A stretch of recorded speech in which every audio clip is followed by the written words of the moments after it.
on, it is World War III. If they're not here, all hell is going to break out.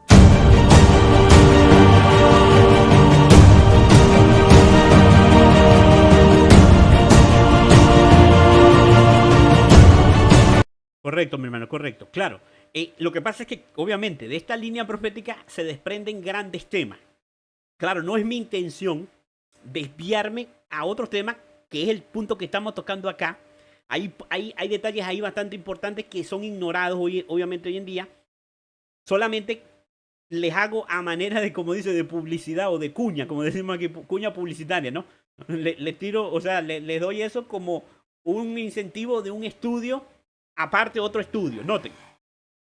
Allí se usa la figura de la iglesia verdadera, ¿no? O sea, es decir, en el capítulo 12, el primer versículo, está hablando tanto de la iglesia del Antiguo Testamento como de la iglesia del Nuevo Testamento, es decir, con los apóstoles. Ya lo hemos mencionado. Obviamente, como decía el hermano Edgar, esa condición de la iglesia no permanece en pureza, sino que, como vemos en la historia, la iglesia apostata y la iglesia se corrompe, fornicando con los reyes de la tierra. Ahora bien, además de ese símbolo, nosotros tenemos que la iglesia actual, la iglesia adventista del séptimo día, no es la mujer. Noten, la iglesia adventista del séptimo día enseña que ellos son la iglesia verdadera porque ellos son la mujer del capítulo 12. O sea, somos remanente de la mujer nosotros. Exactamente. No somos una mujer, somos remanente. La iglesia adventista no es la esposa de Cristo, porque es lo mismo que ocurre en la parábola de las 10 vírgenes.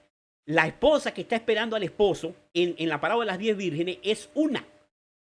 Las vírgenes, que son las invitadas, son el pueblo adventista. El pueblo adventista son las vírgenes, no la esposa de Cristo. La esposa pura de Cristo no es la iglesia adventista. La iglesia adventista son los invitados a la boda o los hijos de la mujer. Es decir, el resto de la descendencia de la mujer, los que guardan los mandamientos de Dios y tienen el testimonio de Jesús. La novia de la Jerusalén. Exacto, la novia de la Jerusalén. Así que esa designación de que la iglesia adventista es la iglesia de Cristo, es la iglesia pura de capítulo 12, es una falsa interpretación. La iglesia adventista nunca, ni en su mejor momento espiritual, ha sido la esposa de Cristo. Nosotros somos las 10 vírgenes o somos el resto de la descendencia de la mujer, los hijos de la mujer.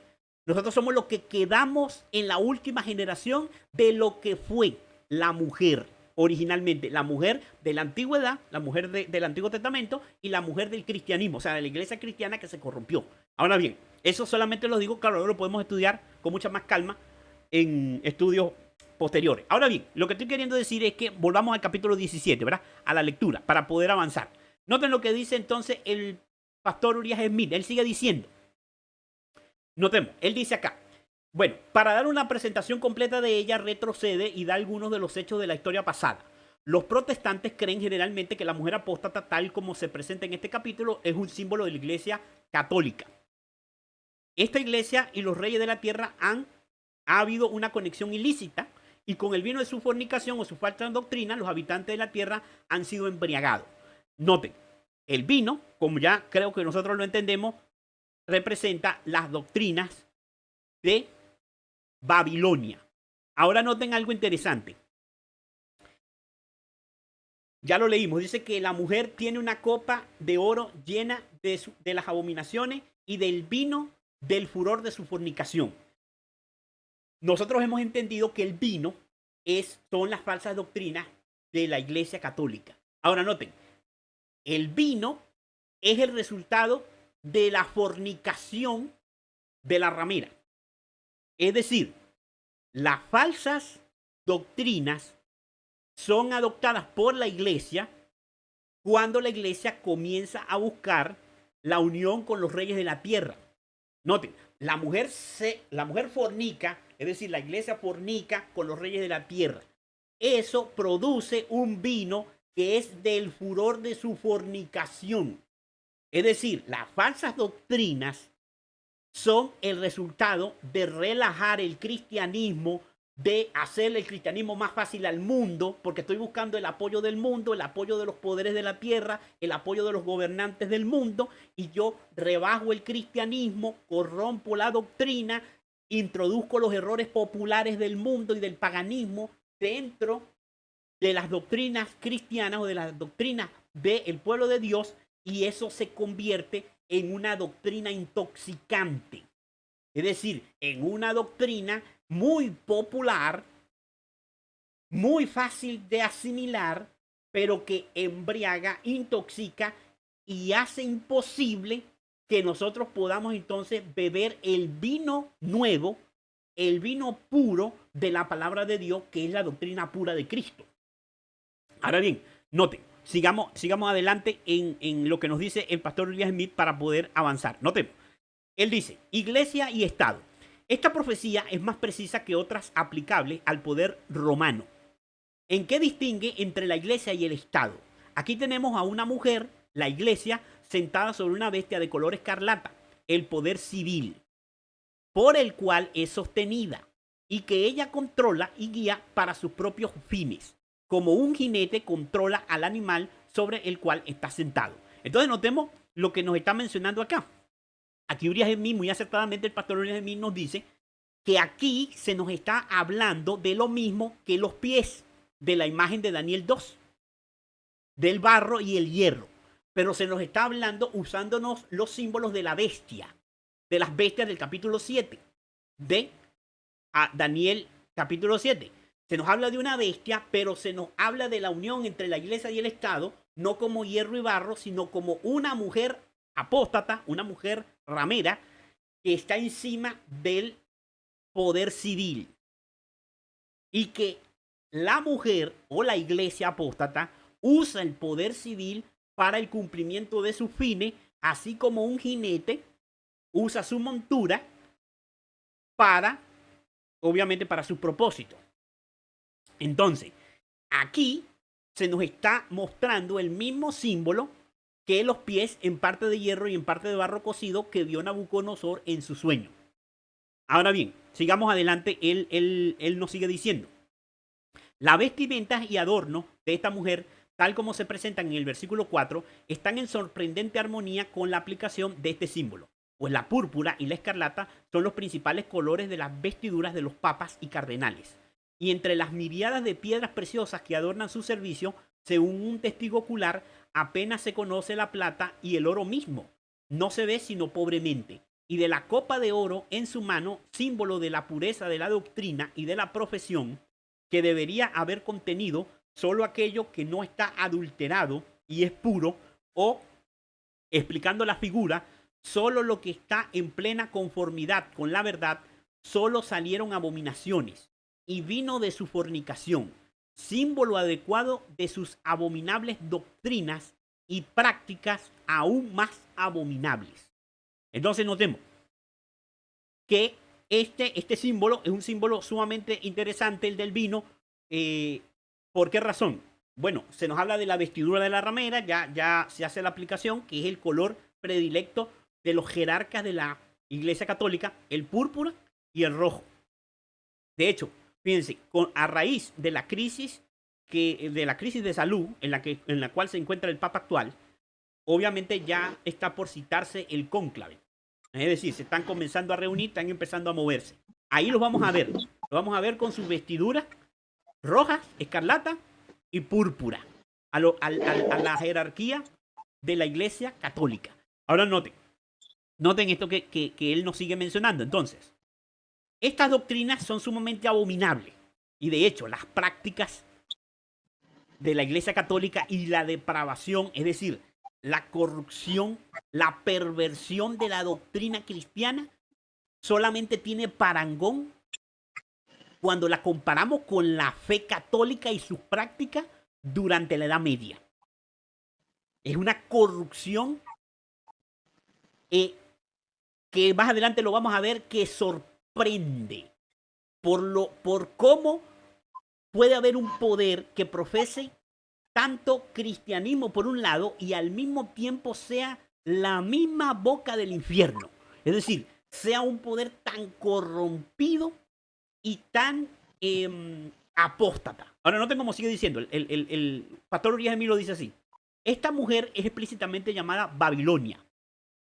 ¿Es Roma entonces Babilonia con exclusión de todos los demás cuerpos religiosos?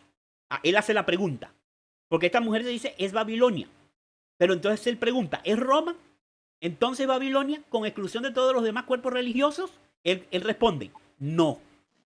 Por el hecho de que ella es llamada madre de las rameras.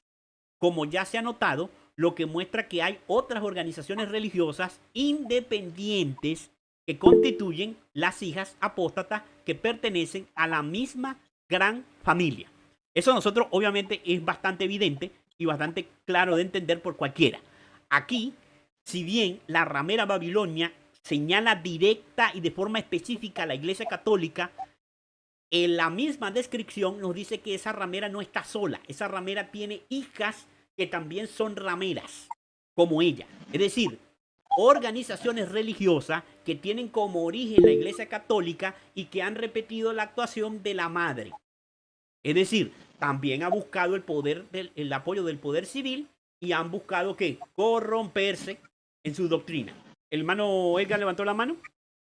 Sí, lo que pasa es que eso nos permite entender el capítulo 17, que a veces nosotros malinterpretamos pensando que ahí se está hablando solamente de la Iglesia Católica y en sí no es así, sino que se está hablando del sistema que es gobernado por la Iglesia Católica y el Papa, pero también todos los que componen ese sistema y acompañan al Papa en su rebelión, tanto paganos como protestantes.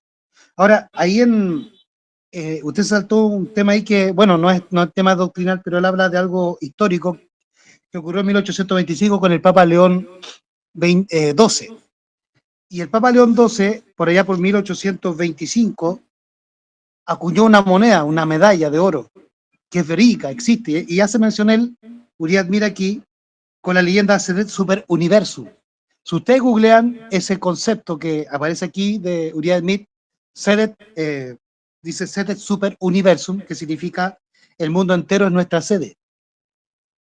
Eso existió realmente, y aquí tenemos la medalla que en 1825 acuñó el Papa León XII, de la que habla Urias Smith.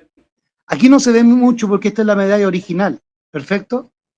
Ahí está la ramera, la mujer, con el cáliz, y es bien parecida a la Estatua de la Libertad.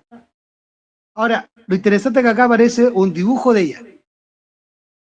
Y aquí ya es más notorio en el dibujo el cáliz en su mano. Fíjense. Ahí tiene el cáliz en su mano. Búsquenlo.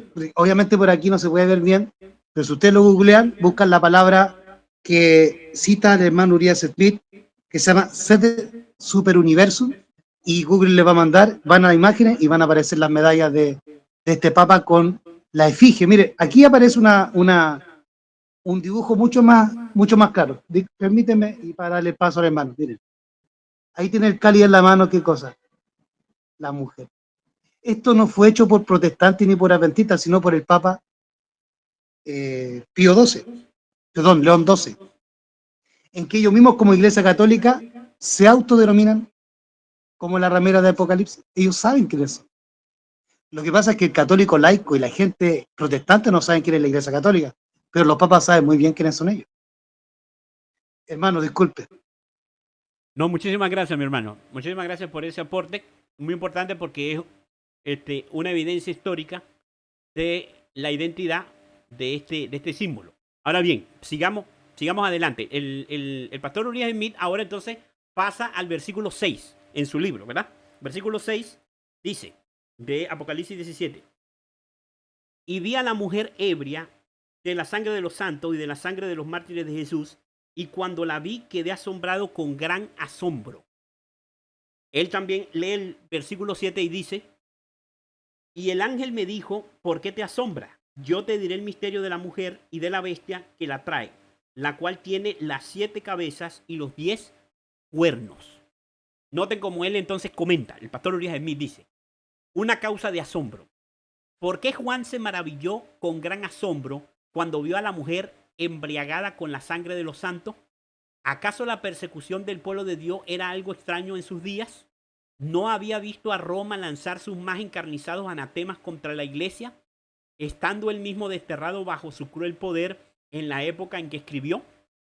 ¿Por qué entonces habría de asombrarse al mirar hacia adelante y ver que Roma seguía persiguiendo a los santos?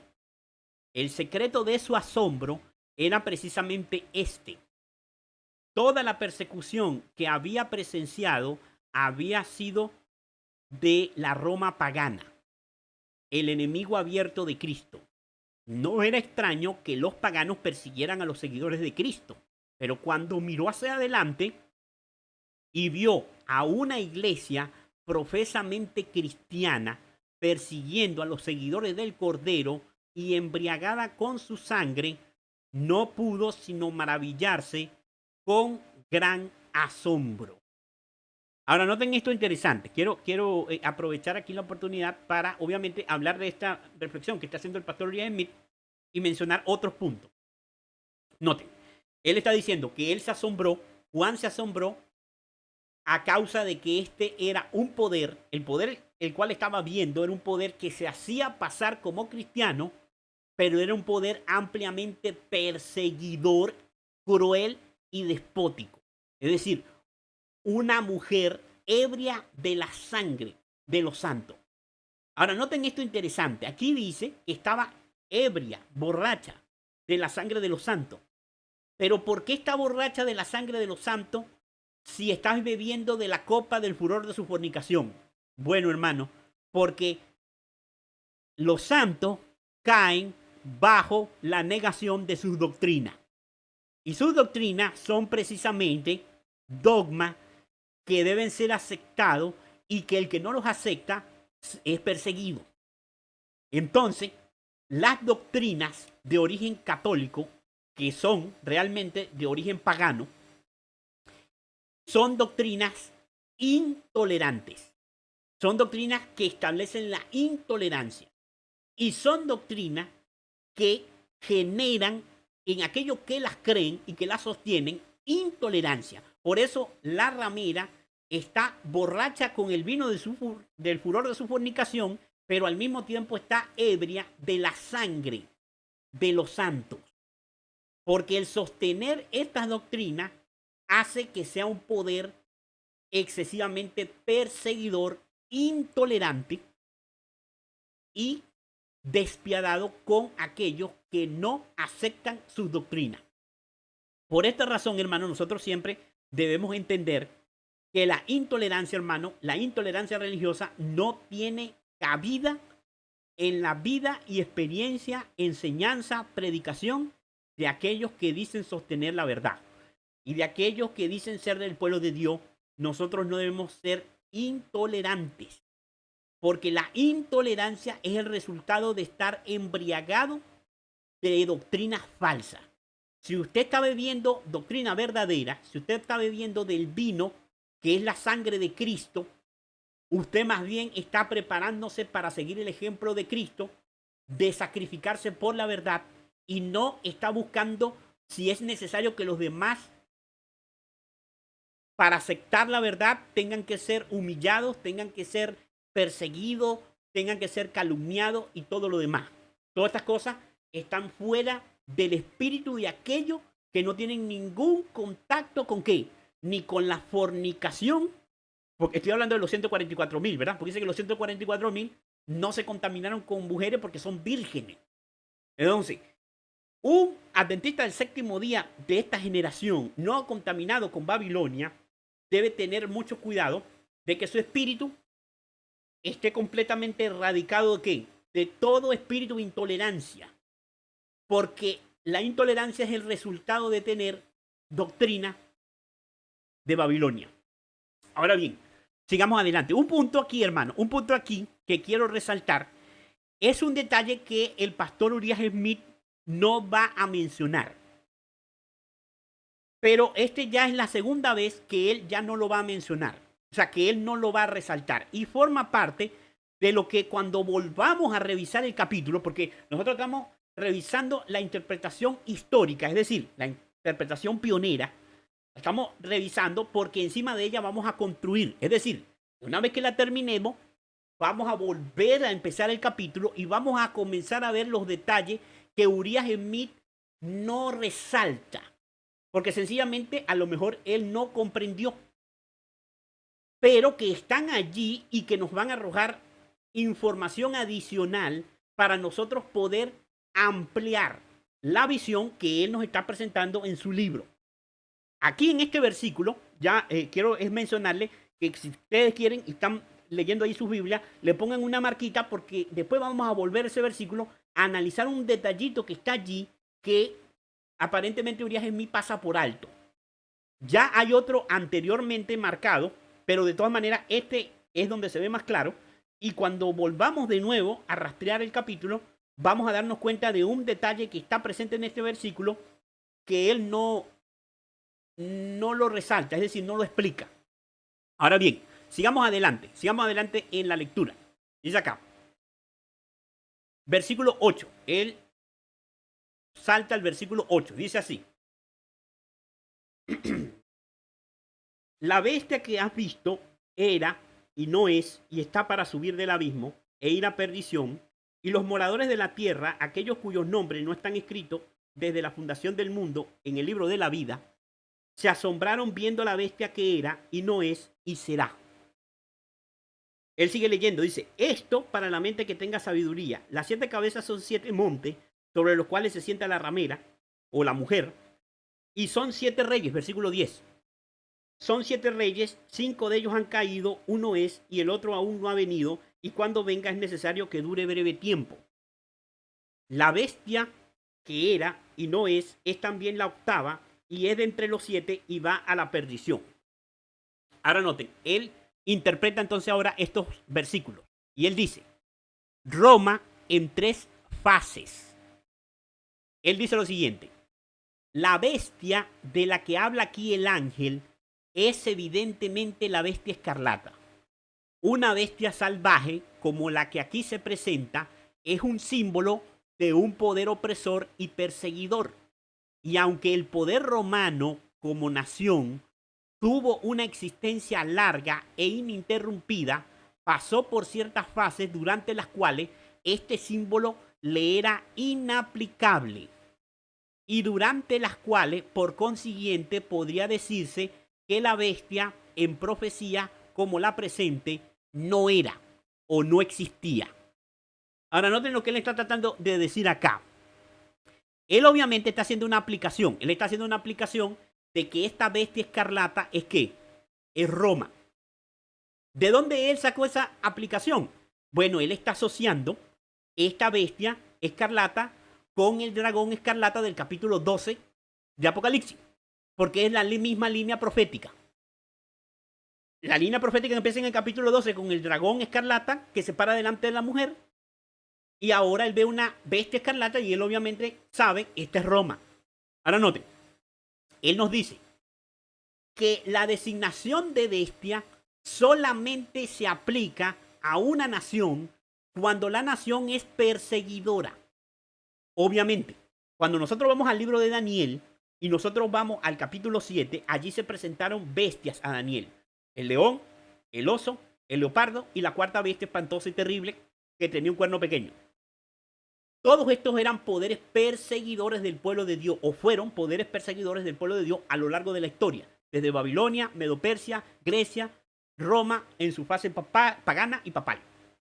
Ahora bien, aquí nos está diciendo que este símbolo, al decirnos que esta bestia tiene 3 fases, esta bestia tiene 3 fases, dice, era, no es y será. Noten, está diciendo que Roma tiene 3 fases en diferentes tiempos. Noten, pasado, presente y futuro. Por eso dice, era. Era. Es decir, el verbo ser, pero conjugado en pasado. Era una bestia. No es y será una bestia. Futuro. Ahora entonces notemos lo que nos está hablando aquí, que esto es importante porque es parte de lo que es las profecías. Y necesitamos entenderlo para poder tener una visión correcta de lo que consiste en una profecía. Es decir, él nos está diciendo, este poder tiene 3 fases. Fase pasada, fase presente y fase futura. Al hablar de bestia y decir que no es una bestia, quiere decir que no es un poder perseguidor. En ese momento no es un poder perseguidor. La nación romana solamente puede ser una bestia cuando persigue. Cuando no persigue, no es una bestia. Esto es importante que nosotros lo entendamos. Ahora bien, sigamos adelante en la lectura para poder avanzar. Notemos. Él sigue diciendo. Dice acá. Ajá. Así, Roma, en su forma pagana, era un poder perseguidor en su relación con el pueblo de Dios, durante el cual constituía la bestia que era. O sea, la bestia que era la Roma pagana. Pero el imperio se convirtió nominalmente al cristianismo. Hubo una transición del paganismo a otra fase de la religión falsamente llamada cristiana. Y durante un breve periodo, mientras duraba esta transición, perdió su carácter feroz y perseguidor, y en ese entonces se pudo decir que la bestia no era. Es decir, en el presente, o sea, desde el punto de vista de lo que él lo está analizando. Él sigue diciendo, el tiempo pasó y se degeneró en papismo. Y de nuevo asumió su carácter sanguinario y opresivo, y entonces constituyó la bestia que todavía es o será. Es lo que en nuestra traducción dice, la bestia que será. O que en los días de Juan iba a ser. Note. ¿Qué es lo que está tratando entonces de decir Uriah Smith acá? Ajá, bueno, hay una mano levantada, hermano. Mano Edgar, si tienen un comentario, adelante. Sí, un comentario bien, es que es fabuloso esto, porque un poquito, no sé si me adelanto un poco, hermano Eduardo, pero la bestia que era el Imperio Romano cuando perseguía, la bestia que no es cuando Roma se transforma en cristiana a través de los bárbaros, las tribus bárbaras. Las tribus bárbaras gobernaron un tiempo de unos 50, 60 años Roma, y luego le entregaron el poder al Papa. Entonces, ahí es donde yo decía que gracias al hermano Eduardo yo comprendí ahora Apocalipsis 17, porque yo me ensimismaba solamente en la parte pasada, histórica pasada, de esta interpretación profética. Pero había un problema con la mirada historicista preterista, fanática, que esto también es aplicable hacia el futuro. La bestia que era, no es y será, no es solamente aplicable al pasado. Y vemos lo que nos está diciendo el hermano Eduardo, que lamentablemente Uriah Smith, bueno, en lo que él comenta, producto que él vivía hace 200 años atrás o 150 años atrás, él pudo visualizar lo del pasado solamente. Y no pudo ver totalmente el cumplimiento de esta profecía para el tiempo presente. Entonces, el otro día, escuchando al hermano Eduardo, atisbó este cumplimiento para nuestro tiempo, el de que era, no es y será. Entonces, al principio yo no lo entendí, pero ahora, repasando esto que el hermano nos está hablando con Uriah Smith y con la historia pasada, comprendí lo que el hermano nos quería compartir o participar. Entonces, para el tiempo moderno, esto vuelve a cumplirse. Entonces, para nuestro tiempo, ¿cuándo la bestia era? En el papado, cuando la bestia, Roma era papal, ahí persiguió. ¿Cuándo la bestia dejó de ser en nuestro tiempo? Cuando recibió la herida mortal en 1798. Y Europa y Occidente, América, ya no es gobernada por el emperador, sino por quién? Por los pueblos, las repúblicas, ¿no es cierto? Se forman las repúblicas occidentales en Europa y en América. Y se levantan las constituciones que nos rigen hoy en día. Y se deja de perseguir. A través de esas constituciones, los estados le prohíben a la Iglesia Católica perseguir. Porque sepan ustedes que la Inquisición en España y en Perú pasaron el siglo XX. La Inquisición en Perú llegó hasta el año 1930 más o menos, igual que en España. Entonces, son las constituciones modernas y las repúblicas modernas las que paralizaron el poder perseguidor de Roma papal. Y ese periodo está finalizando porque el Papa está recuperando su poder o está sanando su herida, en que volverá a perseguir. Pero ahora el Papa ya no persigue él mismo, sino que va a usar otro poder, y ahí me conecto con lo que estaba explicando el hermano Eduardo el otro día, que el proceso de la etapa presente o futura de la Roma ahora, en esas tres etapas, cuando Uriah Smith me habla de tres fases de Roma, me está hablando del Imperio Romano, no de la historia de Roma, ¿ya? La historia de Roma tiene otras fases como los monarcas, la república. Aquí me está hablando de tres fases del Imperio Romano, el Imperio Romano pagano, después vienen los tribus bárbaras y luego viene el papado. Y lo mismo que aparece en Daniel 7, ¿verdad? La bestia, el dragón, le salen 10 cuernos y luego aparece el cuerno pequeño. Por lo tanto, históricamente y bíblicamente, la transición entre la Roma imperial perseguidora y la Roma papal perseguidora es un lapso de tiempo corto en que gobernaron las tribus bárbaras, Roma, pero no persiguieron porque no eran bestias, y ellos al final de su reinado le entregan el poder a la bestia, al papado. Y eso mismo aparece, comprendo yo, aquí en Apocalipsis 17, para nuestro futuro presente y futuro cercano. En este caso, sería Estados Unidos, según lo que recojo lo que estuvo explicando el hermano Eduardo el otro día, sería Estados Unidos con la figura misma de Donald Trump, el que viene a cumplir la tercera fase del Imperio Romano para nuestro tiempo, en que volverá a perseguir. Porque Roma hoy en día no tiene el poder que tenía la Edad Media, sino que va a usar los cuernos igual que la Edad Media, y en este caso el cuerno que va a usar es el país del norte, Estados Unidos, que está compuesto de los distintos cuernos. No sé si me equivoco, pero más o menos, hermano Eduardo, lo que yo entendiendo un poco en base a lo que le escucho a usted y lo que iba leyendo aquí. Excelente, hermano, excelente. Fíjense. Y gracias, hermano, gracias por su participación, porque puedo evidenciar, hermano, que el estudio de todos esos que hemos tenido está dando fruto, porque es lo importante, que nosotros hagamos nuestras ideas propias de estas comprensiones proféticas que vamos adquiriendo. Y me siento bendecido por el Señor al ver que el hermano Edgar está tratando de tener su propia experiencia con este conocimiento. Muy bien, fíjense. Claro, el hermano, yo entiendo, porque el hermano quiere ser cuidadoso. El hermano quiere ser cuidadoso, tampoco quiere, pero fíjense. Voy a ponerlo así, pero para que lo podamos entender y lo podamos entender claramente. Noten. Lo que el hermano está diciendo no es lo que dice Uriah Smith, pero noten. Lo que ocurre es lo siguiente. Entonces, ahorita lo vamos a ver. Uriah Smith lo que dice, en lo que acabamos de leer, es lo siguiente. Él dice, la bestia que era en el pasado era la Roma pagana,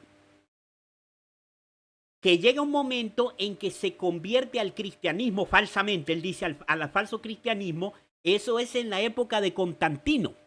Cuando se convierte Constantino, la bestia deja de ser bestia, porque la transición de convertirse al cristianismo implica que no va a seguir persiguiendo a la iglesia cristiana, porque se está haciendo cristiana. El poder perseguidor se hizo cristiano. Entonces, pero él explica, pero cuando el papado retoma el poder, es decir, en el 538, entonces la bestia será. Es decir, noten lo que estoy queriendo decir, las tres fases, noten. La bestia que era en el pasado es la Roma pagana. Cuando llega Constantino, se convierte al cristianismo, la bestia deja de ser perseguidora. Hay un Pero problema, hermano cuando Eduardo, porque sí, históricamente Constantino sí persiguió. De sí, hecho, persiguió y persiguió a los héroes, los bandos los trogó. Por lo tanto, ahí no podría aplicarse a Constantino, porque Constantino sí persiguió y los emperadores cristianos sí persiguieron. Cuando la historia me muestra que no fue perseguido el cristianismo a través de los tribus bárbaras, porque Constantino persiguió a Arrio y persiguió a los héroes, los bandos los trogó, y por eso se formó el Concilio de Nicea, por el tema de la Trinidad. Un poco, para tenerlo, bueno, lo estamos estudiando. Adelante, hermano. correcto. Pero notemos, sí es cierto, que hubo persecución, pero esa persecución duró mucho tiempo. Noten, voy a ponerlo así, noten, para que nosotros podamos ver lo que el hermano nos está diciendo, porque es cierto, pero noten lo que ocurrió allí. Constantino se convierte al cristianismo, ¿verdad? Hay ese acercamiento entre la iglesia perseguida se convierte ahora en la iglesia oficial del Imperio Romano. Ahora, viene Constantino, muere Constantino, vienen sus tres hijos, y hay una lucha interna entre ellos. Uno mata al otro, elimina al otro, quedan dos. Uno se radica en el occidente, el otro se marcha al oriente, allá a la Constantinopla. Ahora, lo que estoy queriendo mencionar con esto es que comienzan las invasiones bárbaras. Las invasiones bárbaras son tribus paganas, no son tribus cristianas. Ahora, en ese tiempo, Roma comienza a perseguir, ¿pero por qué? Comienza a hacer un trabajo de adoctrinar a las tribus bárbaras, las comienza a convertir al cristianismo, y ahí es donde tres tribus de forma especial se oponen, que son las antitrinitarias, es decir, las arrianas, y esas tribus se convierten en un obstáculo para que el papado tome el poder. Ahora noten, eso duró muchos años desarrollándose. Desde el año 330, que es cuando Constantino cambia la capital, hasta el año 538, que es expulsada la última tribu bárbara. Es decir, que podríamos decir que ese periodo duró, ¿qué? Como 200 años. Ahora noten, esto es lo que plantea Uriah Smith. Ahora noten, noten. Cualquiera podría decir, bueno, pero entonces lo que están tratando de decirnos, que más bien la bestia eran los 1260 años, y cuando recibe la herida de muerte deja de ser, pero la bestia, su herida de muerte va a ser curada, entonces esa es la bestia que será. Noten, Uriah Smith no lo aplica de esa forma, pero es lo que menciona la profecía. Vuelvo y repito, Uriah Smith no lo ve así, y él solamente se circunscribe a decir que esto se aplica a la historia del poder romano y no lo proyecta al futuro, porque Uriah Smith no entiende en ese sentido que eso que él está viendo está correcto, pero es simplemente un patrón donde la historia nos va a llevar a un Constantino moderno. Y si él está diciendo que Roma perdió la esencia de ser bestia cuando se convirtió al cristianismo, él está poniendo a Constantino como un antes y un después en la historia de la Roma pagana. Que Constantino convirtió a la Roma pagana en un poder aparentemente no perseguidor, pero él lo que estaba haciendo era preparar el camino para el surgimiento de la abominación desoladora, es decir, el poder más perseguidor que se iba a levantar en la historia, que era el papado. Ahora notemos, la profecía, especialmente, vuelvo y repito, en esta línea profética de Apocalipsis, porque en el capítulo 13, que es el comienzo de esta línea profética, se nos menciona que el papado, la primera bestia de Apocalipsis 13, recibe una herida de muerte, pero su herida mortal va a ser ¿qué? Va a ser sanada. Si va a ser Entonces, sanada, si va a ser sanada, eso implica que el papado tendría una segunda supremacía. Y que la historia, esta historia que él está analizando, va a volver a repetirse, porque la forma en que el papado va a volver a levantarse va a ser la misma forma en la que se levantó en la primera supremacía de los 1260 años.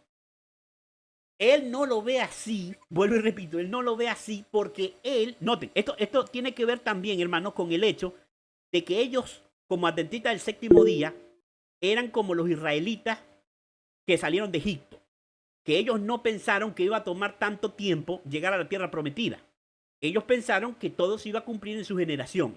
Por lo tanto, ellos no entendieron o no aceptaron que era concebible que iba a pasar tanto tiempo y que iba a verse en la obligación de cambiar los tiempos de tal manera que se iban a revertir los poderes e íbamos a tener que volver ¿qué? A empezar a ver la historia, repetir la historia. Ellos no lo vieron así, ellos no lo veían así porque ellos pensaban que ellos estaban preparados para la segunda venida de Cristo y que entonces la segunda venida de Cristo, como los cristianos de Tesalónica, pensaban que Cristo venía en sus días. ¿Y qué fue lo que ocurrió? Cuando llegan estos capítulos, no ven lo que está en el futuro, sino simplemente circunscriben todo a la historia que ellos conocían que estaba en el pasado. Lo que era un hecho consumado de la historia. Por eso él habla de Roma pagana. Entonces podríamos entender que la transición, entonces, es Constantino y los emperadores que se cristianizan, ¿verdad? Correctamente, pero noten, esa historia, noten, nosotros...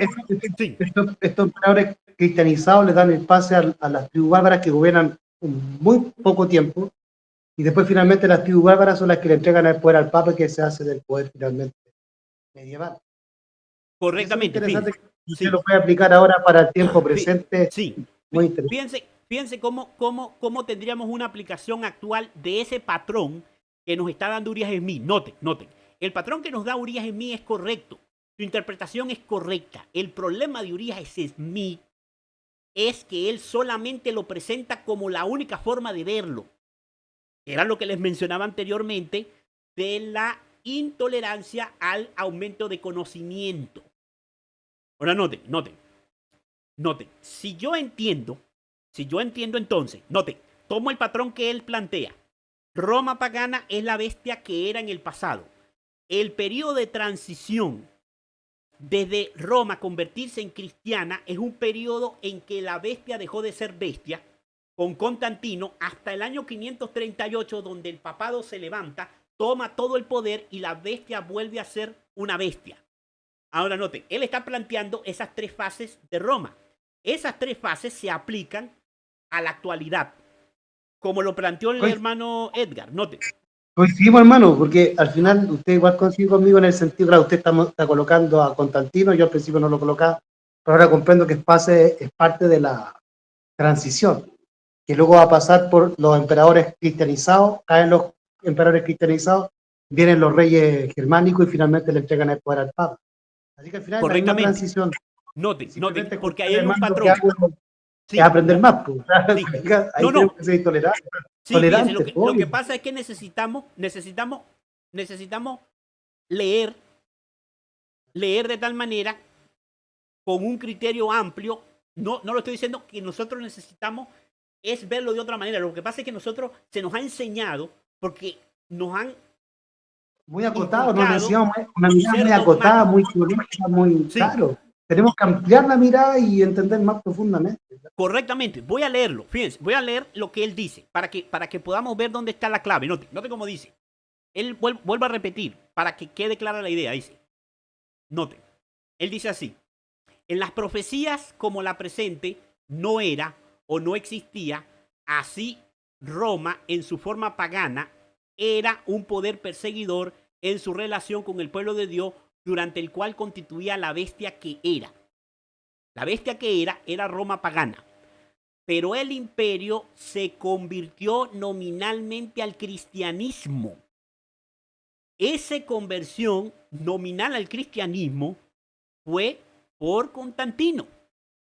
Noten, pero el imperio se convirtió nominalmente al cristianismo. Hubo una transacción del paganismo a otra fase de la religión, falsamente llamada cristiana, y durante un breve periodo, mientras duraba esta transacción, perdió su carácter feroz y perseguidor. Y en ese entonces se pudo decir que la bestia no era. El tiempo pasó y se degeneró en papismo. Y de nuevo asumió su carácter sanguinario y opresivo y entonces constituyó la bestia que todavía es o que en los días de Juan iba a ser.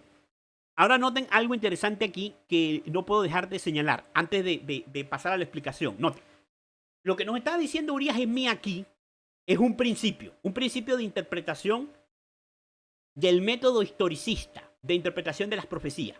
Noten, ustedes saben que hay varios métodos de interpretar profecía. Hay un método preterista, que es el método católico. Ahora, ¿cuál es el método católico de interpretación? Ellos dicen que las profecías se cumplen es en el tiempo del profeta.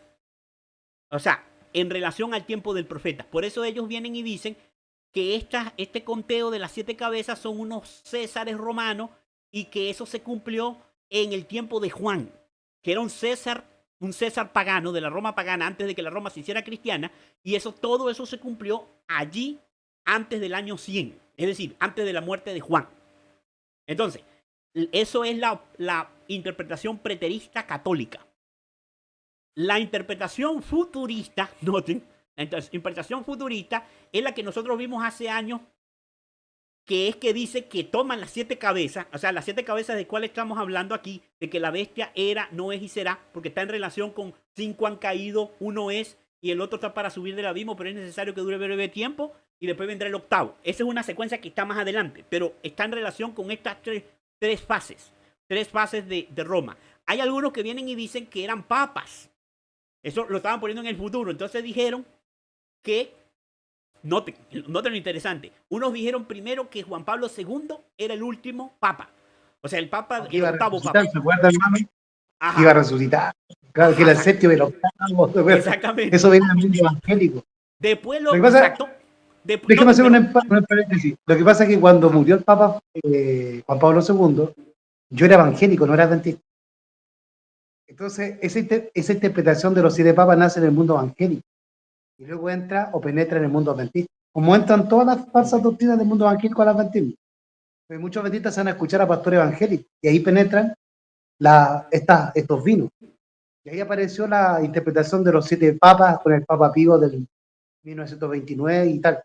Y eso venía del mundo pentecostal con estos 7 papas que tomaban a Juan Pablo II como el que debía durar, no sé cómo lo que tenían, era el sexto, después venía un séptimo, que era Benedicto, después venía el octavo, que era el Papa resucitado, pero como no resucitó Juan Pablo II, después inventaron que era Francisco, el que tenía el mismo carácter del Papa Juan Pablo, entonces era Francisco resucitando a Juan Pablo II en su carácter. Así la acomodaron después cuando no se cumplió eso. Exacto. Ahora fíjense lo interesante, hermano. Noten esto interesante. Es correcto lo que dice el hermano Edgar cuando él dice que esa es una interpretación evangélica, es decir, de las iglesias protestantes. Pero resulta ser, hermano, que esa es una interpretación católica. Los católicos creen que en el tiempo final se va a levantar lo que ellos llaman un antipapa, o sea, un papa malo, lo que ellos llaman el papa negro, pero ellos dicen que es un papa malo, que es un papa malvado que se va a levantar precisamente antes que se levante el papa más santo de toda la historia, que es el papa final. Noten, esto se los digo porque esto es una visión de un vidente católico, o sea, no, un profeta católico, no es bíblico obviamente, que tuvo esa visión. Es de origen Hablaban del Papa jesuita. Negro, Sí. hablaban del Papa Pedro, un tal Papa Ajá. Pedro, no sé Un cuánto. Pedro, sí, ¿Se un acuerdan? Pedro que iba a venir satánico y no sé qué cosa y para allá. Bueno, esa interpretación. Ahora, los evangélicos tomaron la idea y obviamente, claro, ellos la aplican a todos los papas como siendo instrumento de Satanás y obviamente se equivocaron. El pastor Gambetta hace muchos años hizo esta interpretación. Lo hizo también un pastor que se llamaba Edmundo Segarra, que era cubano. Y en el año más o menos, año 2000, ellos tenían esta interpretación y después fue retomada. Pero y noten, entonces, hoy en día estamos en un tiempo, hermano, donde estamos viendo que esa interpretación era incorrecta. Yo hace algunos años, inclusive uno de los hermanos que había recibido, o sea, obviamente no lo digo en forma de que se note como orgullo, ¿no? Sino que, bueno, yo fue el instrumento por el cual le di la verdad de la deidad a ese hermano, ¿no? Ese hermano inclusive fue desfraternizado. Poco tiempo después, él viene y me trae la nueva interpretación de las 7 cabezas como siendo 7 papas. Y yo le dije, esa no es la interpretación correcta. Esa no es la interpretación correcta de las 7 cabezas. Ya tú verás, le dije yo, que ese papa que va a venir, que supuestamente es el último, no va a ser el último. Es decir, va a seguir el camino de todos los hombres. Va a morir y van a tener que nombrar a otro. Y Acuérdese usted que ese era Francisco. Y fíjense ahora lo que era está Francisco el ocurriendo. octavo, ¿no Está es a punto cierto? de morir. Claro, claro, está por morir. ¿Y se acuerda cuando apareció Francisco? ¿Qué hizo Gambetta? Un video diciendo que Francisco era el último papa, en base a la interpretación de los 7 papas de 1929 para ahora. Correctamente, Entonces, correctamente. Ahora fíjense lo que estoy queriendo decir con esto. Ahora noten.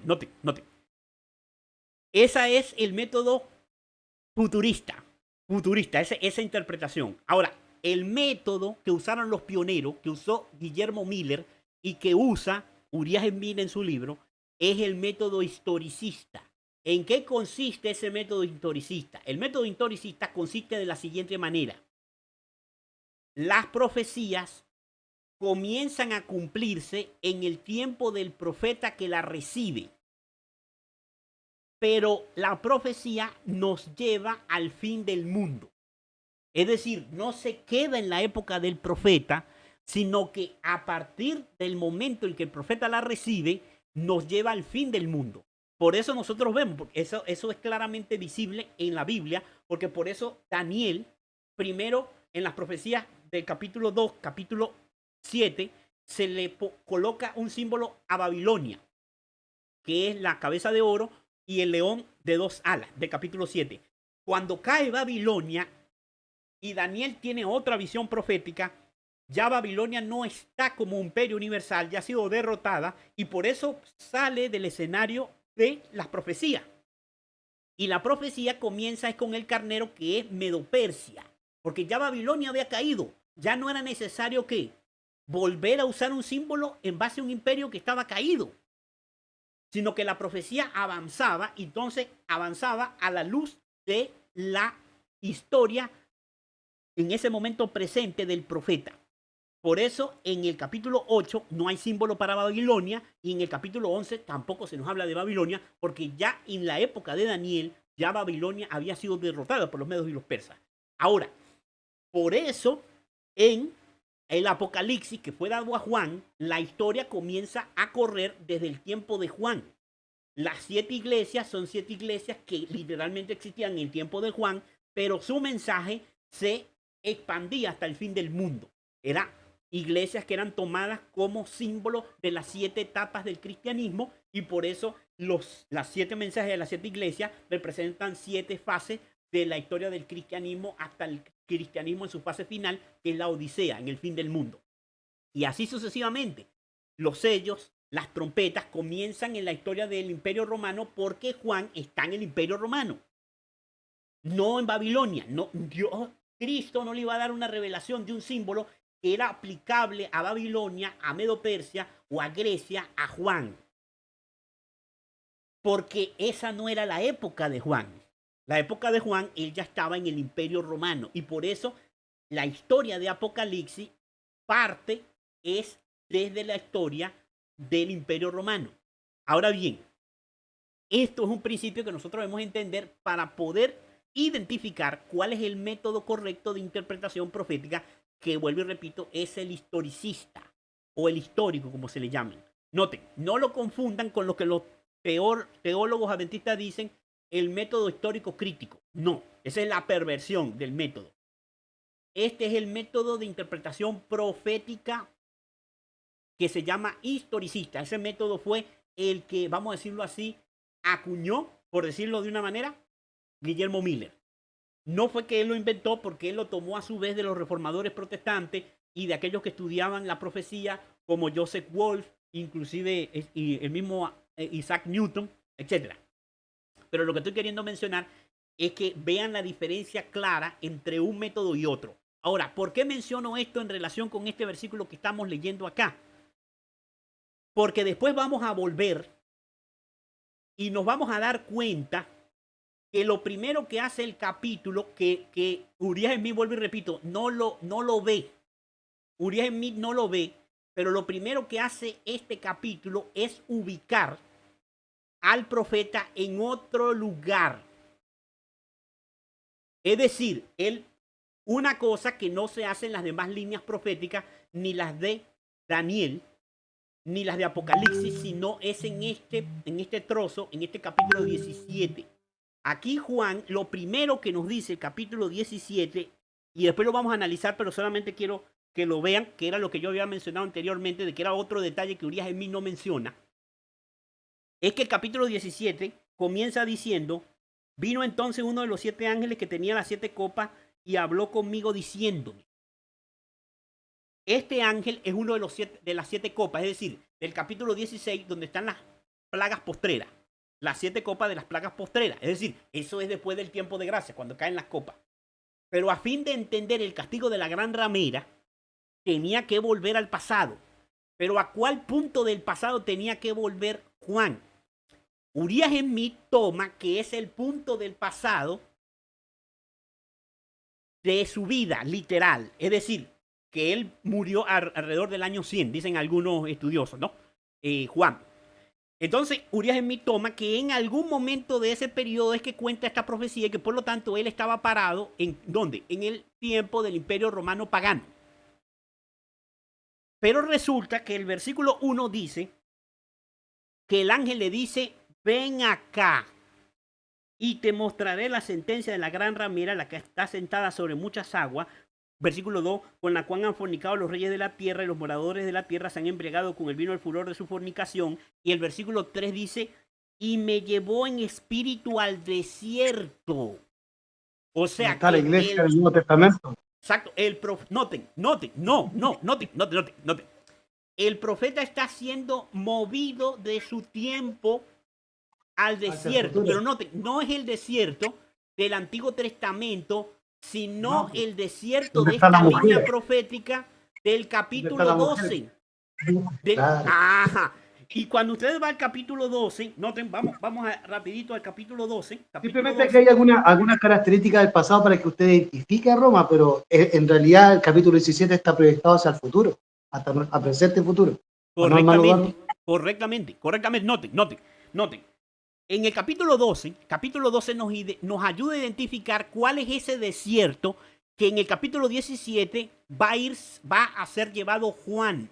Noten, capítulo 12, versículo 5. Dice, y a ella, es decir, a la mujer, se le dio, y ella dio a luz, un hijo varón que regirá con vara de hierro a todas las naciones, y su hijo fue arrebatado para Dios y para su trono. Versículo 6. Y la mujer huyó al desierto, donde tiene lugar preparado para que allí la sustenten por 1260 días. Ahora noten, el desierto no es el tiempo de Juan. El desierto es 1260 días. Por lo tanto, noten, cuando yo me ubico de esa manera, que Juan está parado es en el desierto, es decir, en los 1260 días, yo puedo entender, pero entonces la bestia que era es la bestia papal, porque él está parado en los 1260 días. Cuando la bestia recibe su herida de muerte en 1798, la bestia deja de ser, pero noten, ¿cuál es el imperio que surge?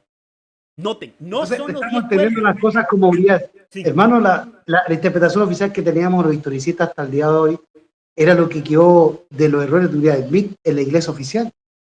Entonces, por eso siempre se nos presenta como que Juan está hablando del tiempo, de su tiempo. Y no es así, está hablando del tiempo. Claro, noten, yo lo que veo es lo siguiente, hermano, fíjense. No era que eran errores. O sea, aclaro, no es que son errores de Uriah Smith. El problema radica, hermano, que como ellos lo vieron, noten, como una interpretación categórica para su tiempo, noten, en todos nosotros, hermanos, porque yo lo he visto inclusive en los intérpretes de la profecía de este tiempo, los intérpretes modernos, que tienen mucha verdad, pero como en todo corazón humano, hermano, se levanta el espíritu de que cuando yo veo una verdad, siempre se mezcla con el yo. Le voy a explicar por qué. Porque usted comienza a pensar que esa manera de verlo, como usted ve el asunto, es la única manera de verlo. Entonces, cuando viene otra persona y lo presenta de una manera diferente, usted dice, no, esa posición es un error. Eso es lo que pasa con Uriah Smith y con muchos otros. Él es muy categórico en su forma de decir, esta es la interpretación. Y no deja lugar a que puede haber una ampliación de lo que él está planteando y de lo que él está diciendo, porque lo que hay que es interpolar lo que él dice, porque noten, él es el que da el patrón correcto. Él es el que da el patrón correcto de cómo la bestia era, no es y será. Pero eso no circunscribe la profecía simplemente a la interpretación de Uriah Smith. Él está edificando, hermano. Él está edificando, él está poniendo un bloque. Pero encima de ese bloque tiene que ir otro bloque para que el templo pueda crecer, el templo de la verdad, el templo de la iglesia verdadera a lo largo de los tiempos, el templo que dice que nosotros somos piedra viva, edificada ciertamente por los hombres, pero para Dios preciosa. Es decir, es un templo que es espiritual, porque nosotros somos como bloques de la iglesia verdadera que estamos siendo puestos uno sobre el otro. Yo me apoyo en el que está abajo, pero yo voy a servir de soporte al que viene después de mí. Ahora, estaríamos como un estilo de legalismo, hermano, en cuanto a las citas, o sea, decir, hay que tomarla así, ¿no? O sea, hay que ser correctamente, hermano. Ese ha sido el problema, y por eso nosotros vemos que ha sido el problema con estos hermanos que anteriormente discutieron con nosotros sobre si el rey del norte era Turquía. Porque no son capaces de entender la naturaleza de cómo Dios guía a su pueblo en asuntos proféticos. Lo mismo le pasó a los pioneros, cuando los pioneros pusieron sus interpretaciones, es decir, la luz que Dios le dio a Guillermo Miller. Guillermo Miller fue expulsado de la iglesia bautista. ¿Por qué? Porque esa interpretación de profecía no era consona con los dirigentes bautistas. Entonces los dirigentes lo acusaron a él, usted tiene una interpretación falsa de la profecía, va para afuera de la iglesia bautista. Hermano Dado, para llegar a comprender la profecía tenemos que pasar por tiempos de chasco, de errores, que nos equivoquemos, los corrijamos, sino que tenemos que partir de la base de la comprensión o del método correcto. Si aplicamos el método correcto, obviamente nos vamos a equivocar en algún momento, pero si seguimos en esa perseverancia de buscar la luz, finalmente el Señor nos va a corregir, porque de esa forma el Señor guió al pueblo adventista. Los adventistas al Correctamente, mi principio hermano. tuvieron algunos errores, pero al continuar y perseverando en esa búsqueda, se fueron puliendo y Dios finalmente el Señor le entregó la luz pura. Correctamente, Entonces nosotros correctamente, tenemos que porque hacer lo mismo. nosotros debemos Y tenemos entender que que tener esa humildad pues, para escucharnos, y, ¿no es cierto? Y escucharlo a usted, a otros que vengan con él, y ahí vamos a ir juntando todo y vamos a entender en un todo lo que Dios nos está revelando a cada uno, porque Dios nos puede estar hablando individualmente a cada uno según las percepciones que tengamos. Entonces, al unirnos y al escucharnos unos con otros, podemos sacar el limpio de lo que Dios nos está mostrando a cada uno individualmente. correctamente, correctamente, noten.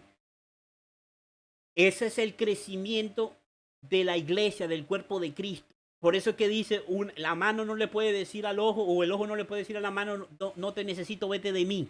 Porque no puede haber intolerancia. Eso es parte de negar la experiencia en Cristo, que ha sido el problema del pueblo de Dios durante toda la existencia. Note, ¿cuál fue el problema con los protestantes? ¿Cuál fue el problema con Lutero, los seguidores de Lutero, con los de Calvino o con los de Juan Hus, los de Juan Wycliffe? Que solamente reformaron hasta donde el reformador reformó. Pensaron que el reformador tenía toda la suma de la verdad, y cuando vino el mensaje de Dios por parte de otros, lo rechazaron. Y eso fue lo que hizo que la iglesia protestante, que había sido llamada a ser el último remanente de Dios, se convirtiera en Babilonia. Porque no Como reciben teoricistas la corremos el mismo verdad. riesgo. Correcto, no reciben la verdad por el peso de la evidencia, sino que son fanáticos dogmáticos que no conocen el mensaje. Voy a ponerlo así, hermano, se lo voy a poner así.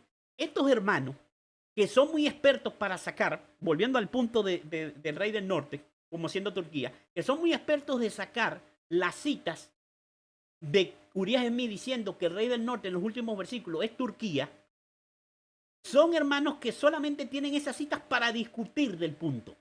Jamás han leído todo el libro de Urias Smith, nunca han analizado punto por punto el libro de Urias Smith, lo único que buscan es argumentos para contender.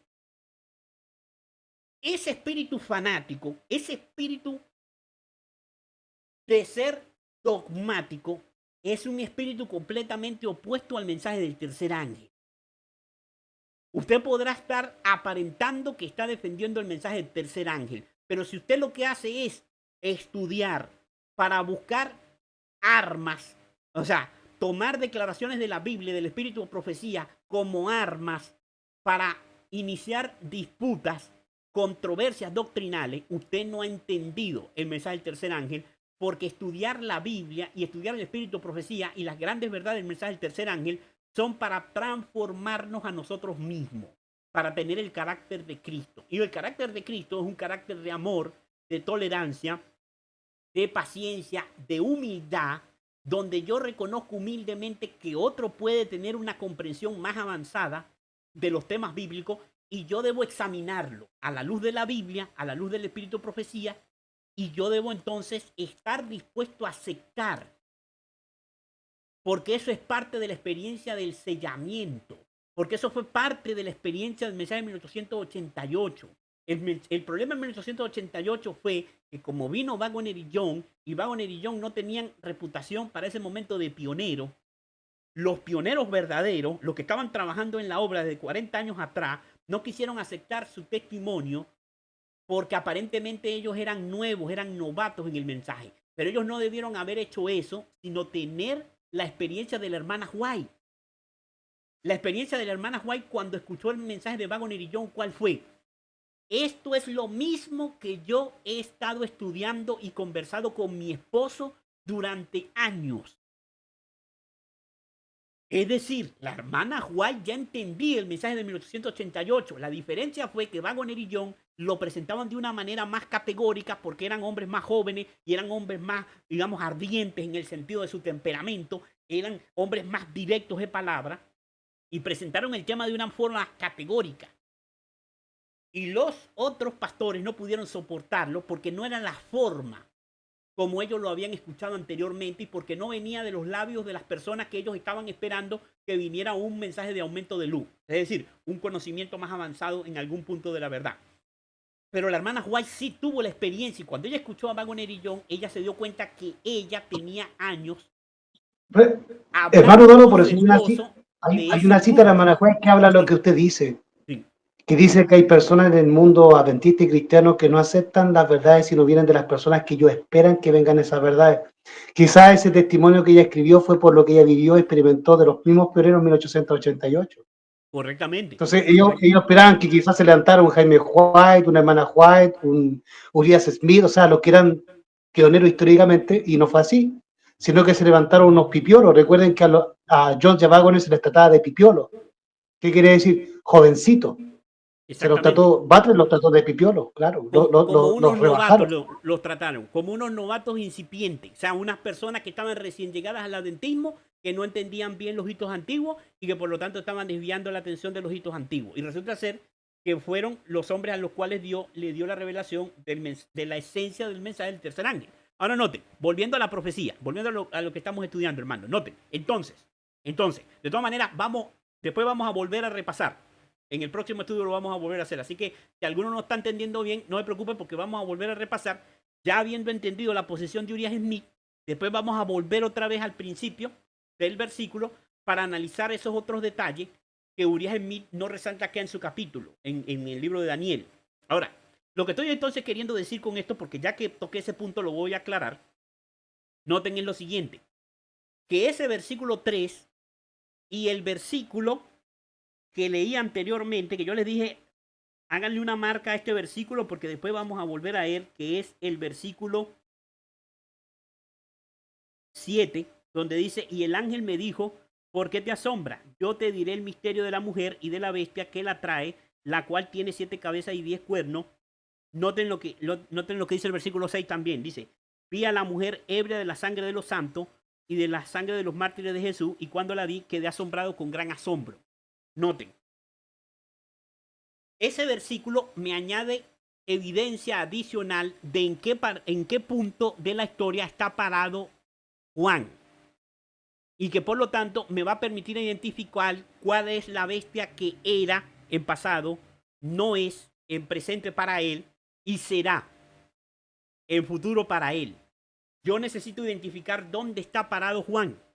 Juan está parado en el desierto, es decir, durante el periodo de 1260 años de supremacía papal, porque en el capítulo 12 me dice que la mujer huyó al desierto, donde tiene preparado lugar por Dios para que la sustenten por 1260 días. Ahora noten lo que estoy queriendo decir. El desierto es el lugar. El tiempo del desierto son los 1260 años de supremacía papal. Ahora, ¿en qué lugar exacto del periodo de la supremacía papal está parado Juan? El versículo 6 nos los dice. Está parado en el punto de ese periodo de tiempo donde la gran ramera está ebria de la sangre de los santos. Yo pregunto, cuando uno se emborracha, cuando uno llega al estado de ebriedad, ¿es primero o antes de beber? O sea, ¿yo me emborracho antes de beber o después de que he bebido mucho? Para ser exacto, a veces hay algunos que miran el corcho y se curan. O sea, obviamente hay que beber para emborracharse, pero aquellos que ya muchos años siendo alcohólicos miran la botella y se Claro, emborrachan. Pero en el claro, sentido estricto, hay que beber para emborracharse. claro, hay que beber y en este caso hay que beber mucho, ¿no? O sea, no mucho, pero me refiero, hay que excederse. O sea, si yo me tomo, voy a hablarlo así, si yo me tomo una copita de cerveza, o sea, me refiero a una copita, un vasito, pues, un vasito pequeño de cerveza, a lo mejor no me voy a emborrachar. O sea, de manera de estar ebrio, de estar completamente borracho. Para yo embriagarme, me tiene que pasar como en un sentido, claro, este es el sentido o el extremo sería, como le pasó a Alejandro Magno, cuando se emborrachó con la copa de Hércules. ¿Se acuerdan que en la historia lo analizamos? que él bebía una copa de Hércules que tenía no sé cuántos litros y quedó tan intoxicado que obviamente posteriormente murió. Ahora noten, lo que estoy queriendo decir con esto. Si Juan vio a la mujer ebria de la sangre de los santos, y esto representa que la Iglesia Católica durante los 1260 años persiguió a los mártires de Jesús, al pueblo de Dios, si él la ve ebria, ¿eso fue al final del periodo de persecución o al principio del periodo de persecución? Tiene que haber sido al final del periodo de persecución. Es decir, que Juan está parado al final de los 1260 días. Él está parado en 1798. Entonces, cuando él ve la bestia que era, se está refiriendo a quién? Está incluyendo la Roma papal. La bestia que no era es la bestia que surge en 1798. ¿Cuál es esa bestia? A ver. ¿Cuál es la bestia que surge en 1798, hermano? Estados Unidos. Correctamente, mi hermano. Correctamente. Noten, voy a leerlo para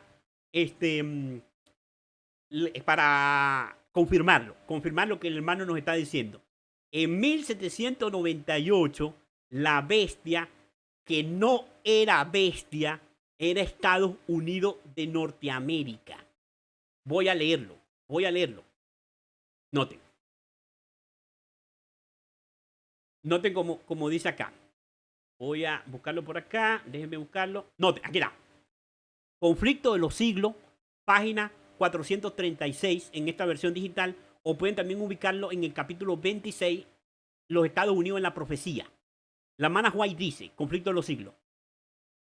¿Cuál era en 1798 la nación del Nuevo Mundo cuyo poder estuviera entonces desarrollándose de modo que se anunciara como una nación fuerte y grande capaz de llamar la atención del mundo?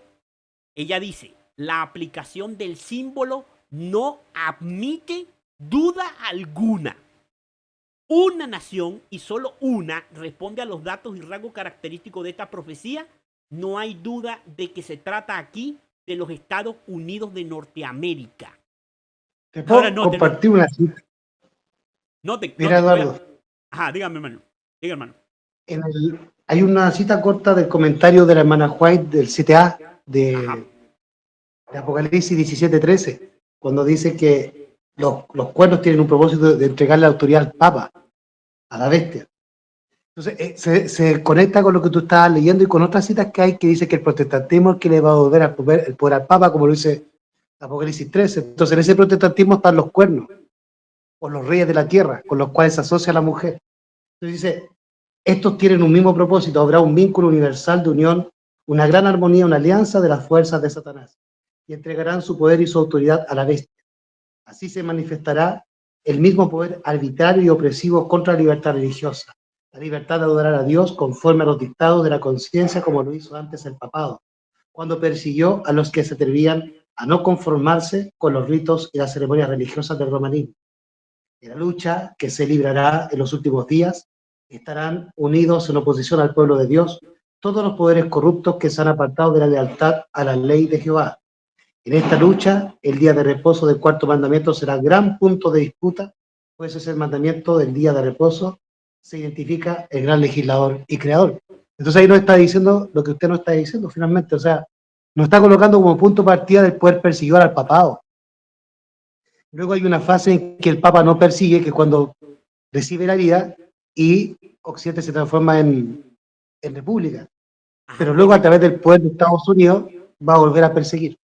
Correctamente, hermano. Pero noten lo que estamos entonces viendo aquí. El que nos da el patrón es Uriah Smith. Ahora noten. Lo que estoy queriendo mencionar con esto es lo siguiente.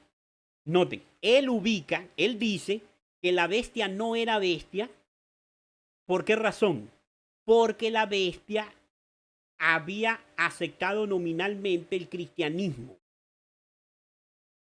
Noten, él no dice literalmente Constantino. Él lo que dice es por qué la bestia no era bestia. Y la razón porque la bestia no era bestia, era porque había aceptado nominalmente el protestantismo. Ahora yo pregunto, noten, ¿qué es lo que está ocurriendo actualmente? El actual presidente de Estados Unidos, que lo hemos identificado anteriormente, que la profecía parece indicar que está ocupando el lugar del Constantino romano. El actual presidente de los Estados Unidos, su eslogan de campaña, según su ideología de política, es que él está rescatando la base de Estados Unidos. Es decir, está volviendo a ser América grande. Es decir, ya América era grande, dejó de ser grande por los demócratas, la culpa era de los demócratas, y él entonces ahora va a volver a ser América grande de nuevo. Ese es el eslogan de Donald Trump. O sea que él dice, noten, él dice nominalmente, de nombre él dice que él está volviendo a los antiguos fundamentos de la nación norteamericana. Es decir, nominalmente él está volviendo al protestantismo, según él. Eso es lo que él dice. Eso es una manera equivocada y errónea de unir la iglesia con el Estado. Pero él, noten, cuando Constantino se convirtió al cristianismo, Constantino confesó de que esa religión que ellos habían estado persiguiendo, es decir, los césares romanos, al perseguir a los cristianos, resulta ser que estaban persiguiendo a la iglesia verdadera. Y que él era un César que él quería vindicar la iglesia o la religión verdadera, vindicar a Cristo. Entonces él se hizo cristiano. O sea, él lo hizo nominalmente, porque eso era falso. Él solamente lo hizo por ganar influencia política, por ganar la influencia de los cristianos que se habían multiplicado. Él necesitaba el apoyo de esos cristianos para consolidar las conquistas y los logros que él quería lograr en su mandato como César. Ahora, lo que estoy queriendo decir con esto es que si yo tomo entonces y entiendo que Juan está parado en el desierto, es decir, al final de los 1260 años, yo entiendo que está parado en 1798, en el tiempo del fin. Está parado en 1798, la bestia que era la bestia papal, la bestia de la primera supremacía papal, la bestia de los 1260 años, la bestia que no era es Estados Unidos de Norteamérica hasta que se convierte en un poder perseguidor cuando levante la imagen de la bestia. ¿Qué será? O sea, la bestia que será cuando Estados Unidos levante la imagen de la bestia. Esto no está en contra de lo que Urias Smith está diciendo. Quiero que lo entiendan. Esto es simplemente entender lo que no vio Urias Smith, que no está contradiciendo lo que él dice, sino que lo que estamos viendo es que si hay una supremacía papal, una segunda supremacía papal, tiene que repetirse la historia de la primera supremacía papal. Entonces, si yo ubico a Juan en su propio tiempo, en el tiempo de Juan literal, no presto atención a que él es ubicado en el desierto, sino que me ubico en el tiempo de Juan, entonces yo entiendo que la bestia que era ¿quién? La Roma pagana. La bestia que no era en ese acercamiento y en esa aceptación nominal del cristianismo en tiempo de Constantino, y a medida que surge el papado en el año 538 es que la bestia llega a ser la bestia que será, la que está en el futuro. No sé si me entienden, no sé si me van siguiendo. Lamentablemente nos hace falta acá, claro, es por las limitaciones, vamos a ver cómo hacemos eso. Necesito una pizarra para ilustrarlo tal vez más gráficamente y poder hacer la idea un poco más entendible. Pero lo que estoy queriendo mencionar es que lo que dice Urias Smith es el patrón. Urias Smith, en esa frase, la bestia que era, no es y será, él nos ubica el patrón. Yo debo tomar ese patrón porque es correcto lo que él dice, tomar ese patrón y darme cuenta de que hay una segunda supremacía papal, y yo voy a aplicar ese patrón al tiempo presente, al tiempo del levantamiento o del saneamiento de la herida mortal que recibe la bestia de Apocalipsis 13:1. Ahora bien, no sé si siguen hasta aquí. De todas maneras, no se preocupen, hermano. Bueno, gracias a Dios, bueno, esto está grabando hasta este momento, pero en el próximo estudio vamos a volver a entonces a partir del, del, de esta comprensión que estamos teniendo de que esta historia tiene que aplicarse por segunda vez al tiempo moderno. Noten, noten. Voy a seguir avanzando, hermano, porque quiero es terminar con la parte de Uriah Smith para que el próximo estudio ya no tengamos que, o sea, ya no nos quede algo que dice el capítulo de Uriah Smith que no hayamos visto. No sé si me hago entender. Ahora noten, sé que hay algunas cositas que pueden estar, no puede estar tan clara, pero voy a seguir adelante. Noten, noten. Él llega en su libro a la parte de las 7 cabezas. Las 7 cabezas, que es otro orden o otra secuencia que se da allí, en los versículos que leímos. Noten, se explica que las 7 cabezas son primero 7 montes y luego 7 reyes o formas de gobierno. Pues la expresión del versículo 10, y hay 7 reyes, debiera decir, y estos son 7 reyes. Noten entonces lo que él está estableciendo primeramente aquí. Él está diciendo que las 7 cabezas se dice que son montes, pero también se dice que son reyes. Y si son reyes, está hablando de formas de gobierno, hermano. O sea, forma de gobierno civil. Civil. Esto quiero recalcarlo, ¿verdad? Estamos hablando de forma de gobierno civil cuando se nos hace mención a reyes. Sigo leyendo. Noten. Y hay 7 reyes, perdón, dice acá, 5 han caído, dice él. 5 han caído, dice el ángel, o han pasado. Uno es, y el sexto está entonces reinando. Otro iba a venir y continuar por un corto espacio. Y cuando la bestia reapareciera en su carácter sangriento y perseguidor, iba a estar bajo la octava forma de gobierno, que iba a continuar hasta que la bestia fuera a la perdición. Entendimos la lógica que él sigue, ¿no? Él lo que está diciendo es, la escritura dice, la profecía dice, 5 han caído, uno es, y otro está para subir del abismo. Noten, noten, noten. 5 han caído, uno es, y otro está para subir del abismo, pero es necesario que dure breve tiempo. Y después va a venir el octavo. ¿Sí? ¿Sí entienden? Noten, 5 han caído, uno es, serían 6. El otro está para subir del abismo, pero cuando venga es necesario que dure breve tiempo, sería el séptimo. Y el octavo sería el papado, según lo que él menciona. Noten, noten, no sé si captan esa secuencia. Voy a seguirla leyendo para que lo podamos comprender. Él dice, noten lo que él dice, vuelvo a repetir. 5 han caído, dice el ángel, o han pasado. Uno es, el sexto estaba entonces reinando, otro iba a venir y continuar por un corto espacio de tiempo, y cuando la bestia reapareciera en su carácter sangriento y perseguidor, iba a estar bajo la octava forma de gobierno, que iba a continuar hasta que la bestia fuera a la perdición. Entonces es cuando él dice, noten esto importante, las 7 formas de gobierno que han existido en el Imperio Romano se suelen enumerar de la siguiente manera. Número 1, real. Número 2, consular. Número 3, decemvirato. Cuarto, dictatorial. Quinto, triunvirato. Sexto, imperial. Y séptimo, papal. Entonces noten lo que él está diciendo. Él está aplicando formas del gobierno civil. Hay declaraciones de los pioneros donde ellos son más específicos y dicen formas del gobierno civil en su forma ejecutiva. Ellos dicen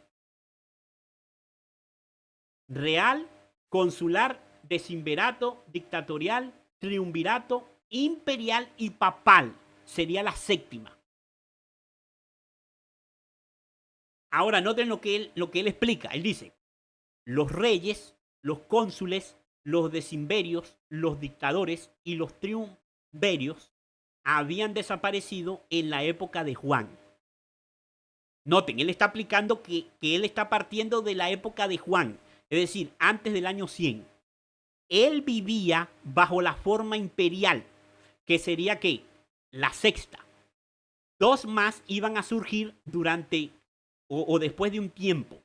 Una iba a durar un corto tiempo, por lo que no suele contarse entre las cabezas, mientras que la última, que suele denominarse séptima, es en realidad la octava. Fíjense que la cuenta no cuadra. no, porque él dice, una iba a venir que no iba a ser contada. O sea, la séptima, real séptima, no iba a ser contada, sino que la séptima se iba a convertir en la octava, que es la papal. O sea que la octava iba a ser la misma octava. O sea, la séptima iba a ser la misma octava que era la papal. Eso es lo que él está explicando. Dice, noten entonces qué es lo que él está diciendo. Él está diciendo que esas 7 cabezas representan 7 formas del gobierno civil romano. En el tiempo de Juan, es decir, antes de su muerte, antes del año 100, 5 de ellas habían caído. Juan estaba parado en la fase imperial, porque los emperadores, él era del tiempo de los emperadores romanos. Él dice que la que venía por breve tiempo, la séptima, no iba a ser contada, sino que se iba a contar era la papal, que era la octava. Eso es lo que dice Uriah Smith. Ahora, como bien quiera que sea, él le está diciendo que estas 7 cabezas y este orden de 5 han caído, uno es, y el otro está para subir del abismo, pero cuando venga es necesario que dure breve tiempo. Esa es la séptima. Realmente esa no se cuenta, sino que se cuenta al papado como séptimo, que es el mismo octavo. Noten, voy a leerlo desde la Biblia para ver que sea un poquitito más entendible. Noten. Dice acá. Apocalipsis 17.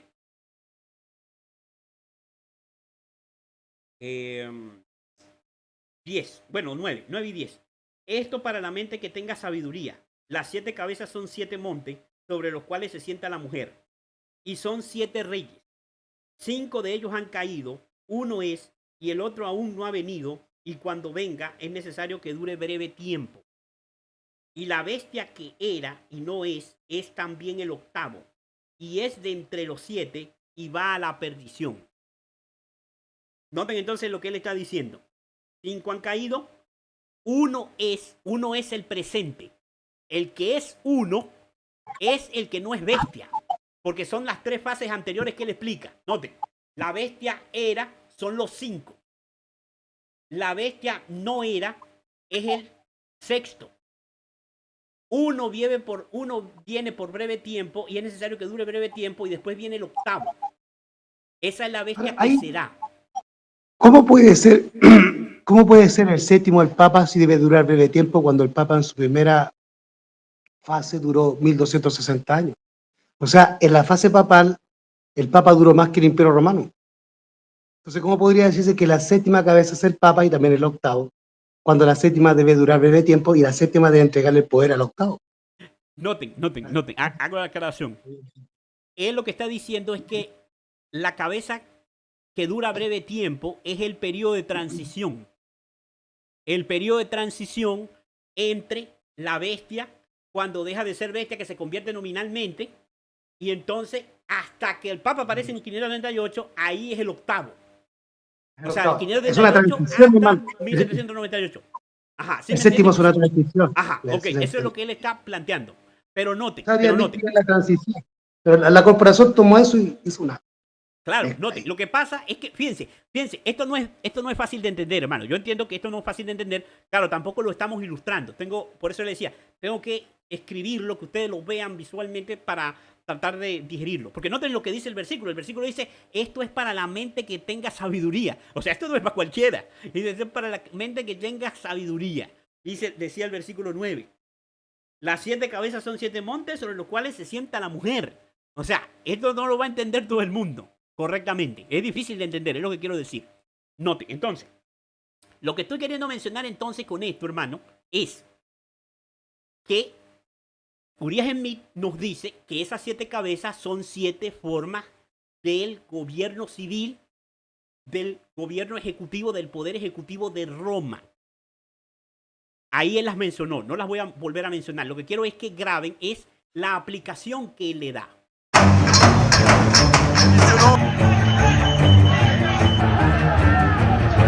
If we respond, it is World War III.